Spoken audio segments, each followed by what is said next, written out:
बहुत दिनों पहले एक राजा रहता था। उनकी 2 रानियां थी। दोनों रानियां निःसंतान थी।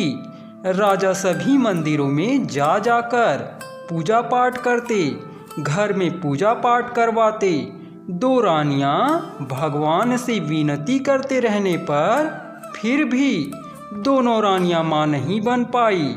एक बार एक सन्यासी उस राज्य से गुजर रहे थे।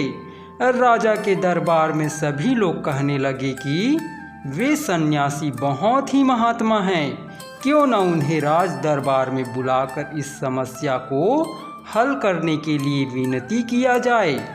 राजा ने कहा कि सन्यासी को आदर से महल में बुलाया जाए। वे महात्मा जब महल में पहुँचे, राजा ने दोनों रानियों को बुलाकर कहा, महात्मा का सत्कार बड़े आदर के साथ होना चाहिए। बड़ी रानी उसी वक्त तैयार हो गई और महात्मा को बड़े आदर के साथ खिलाने लगी। छोटी रानी महात्मा के फटे कपड़ों की ओर देखती और उनकी सेवा करने से इनकार कर देती है। छोटी रानी को अपने रूप और धन का बड़ा घमंड था। कुछ दिनों बाद महात्मा जाने के लिए तैयार हो गए। जाने से पहले बड़ी रानी को उन्होंने खूब आशीर्वाद दिया और कहा, बहुत जल्दी ही इस महल में बच्चों की आवाज़ सुनाई देगी। बड़ी रानी तो बहुत खुश थी और सचमुच कुछ ही दिनों के भीतर वहां गर्भवती हो गई। यह खबर राजा के पास पहुंचते ही राजा बहुत ही खुश हो गए। प्रजा तक उसी वक्त खबर पहुंच गई कि राजा अब पिता बनने वाले हैं। पूरे राज्य में लोग खुशियां मनाने लगे। बड़ी रानी का सम्मान बहुत बढ़ गया और उनकी देखभाल करने के लिए और भी लोग रखे गए। उधर छोटी रानी के मन में बहुत ज़्यादा ईर्ष्या हो रही थी। रात दिन वहाँ ईर्ष्या से जलने लगी थी। सोच रही थी कि अभी से जलने लगी थी। सोच रही थी कि अभी से बड़ी रानी का इतना आदर, ना जाने बच्चे पैदा होने के बाद कितना ज़्यादा आदर होगा। छटपटा रही थी छोटी रानी। उसने राजमहल की दाई को बुला भेजा और उसे ढेर सारा धन देकर अपने साथ शामिल कर लिया और दोनों मिलकर इंतजार करने लगे। समय पर रानी ने 2 बच्चों को जन्म दिया, एक बेटी और एक बेटा। दाई ने तुरंत बच्चों को एक झांपी में रखकर छोटी रानी के पास ले आई और उसके बाद बड़ी रानी के पास 2 पत्थर रख दिए। बड़ी रानी ने जब पत्थरों को देख उसे बहुत हैरानी हुई, ये कैसे हो सकता है।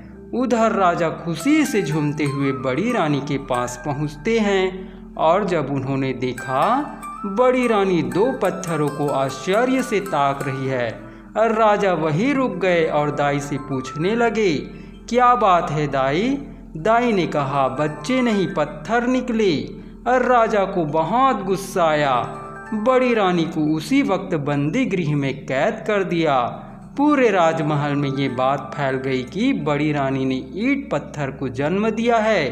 उधर छोटी रानी अपने 2 चौकीदारों को बुलाकर वहां झांपी दे दी और उनसे कहने लगी, इस झांपी में 2 बच्चे हैं, दोनों को ले जाओ और मार डालो। दोनों चौकीदार झांपी लेकर जंगल में गए। झांपी खोलकर बच्चों को जब देखा तब दोनों ने निश्चय किया कि बच्चों को वही छोड़ देंगे, भगवान बच्चों की रक्षा करेंगे। ये सोचकर वही झांपी रखकर दोनों महल वापस आ गए। छोटी रानी ने जब पूछा, हो गया काम? उन्होंने कहा, हाँ हो गया काम। इधर बड़ी रानी दिन रात पूजा पाठ में लग गई। राजा ने बड़ी रानी को फिर से महल में रहने दिया। बड़ी रानी सुबह से शाम तक पूजा करती रहती। पूजा करने के लिए फूल लाने सिपाही को भेजती। एक दिन आसपास कोई फूल नहीं मिले। सिपाही जंगल से फूल लाने गया। जंगल में सिपाही ने देखा बड़े सुंदर चंपा फूल लगे हुए थे। चंपा और बांस का झाड़ पास पास उगे हुए थे। सिपाही फूल तोड़ने के लिए जैसे ही नज़दीक आया, चंपा के झाड़ ने कहा, ए भैया बांस, बाँस झाड़ ने कहा, काय बहिनी चंपा। चंपा ने कहा, राजा के सिपाही फुलवा तोड़े बर आए दे। बाँस ने कहा, लग जा बहिनी आकाश। जैसे ही बाँस ने कहा वैसे ही चंपा का झाड़ ऊपर की ओर बढ़ने लगा। बढ़ते बढ़ते वहाँ इतना बढ़ गया कि सैनिक फूल तक नहीं पहुँच पाए। सैनिक आश्चर्यचकित होकर ताकते ही रहे। सैनिक दौड़ते हुए सेनापति के पास पहुँचे और उन्हें सारी बात बताई। सेनापति ने विश्वास ही नहीं किया। ये सब क्या कह रहे हो?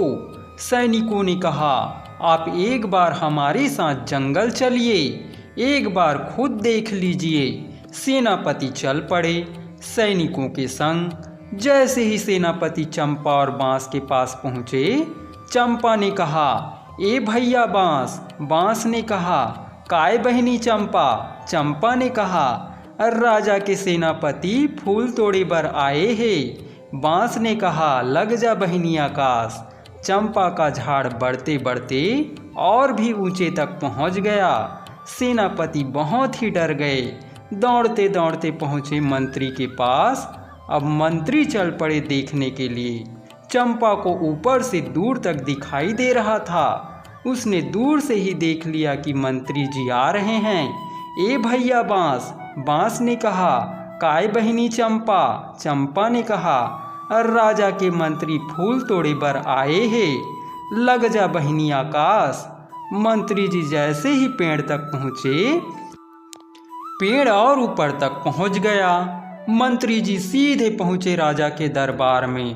राजा ने कहा, इतना घबरा क्यों गए हो?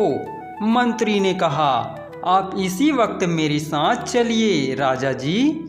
सारी बात सुनकर राजा ने कहा, मेरी छोटी रानी भी मेरे साथ चलेगी। ये तो उन्हें भी देखना चाहिए।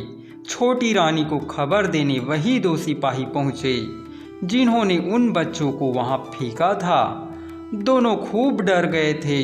छोटी रानी भी डर गई थी। वे जल्दी से तैयार होकर राजा के साथ चल पड़ी। उधर बड़ी रानी फूल के लिए व्याकुल हो रही थी और सैनिकों को बुला भेजी थी, ये जानने के लिए कि वे अब तक फूल क्यों नहीं लाए। बड़ी रानी छोटी रानी के महल के पास से गुजर रही थी।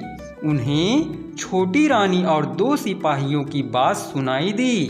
राजा और छोटी रानी जब जाने लगे, उनकी सवारी के पीछे पीछे बड़ी रानी पैदल ही चलने लगी। बहुत व्याकुल होकर वहाँ चली जा रही थी। चंपा के झाड़ को ऊपर से सब कुछ दिखाई दे रहा था।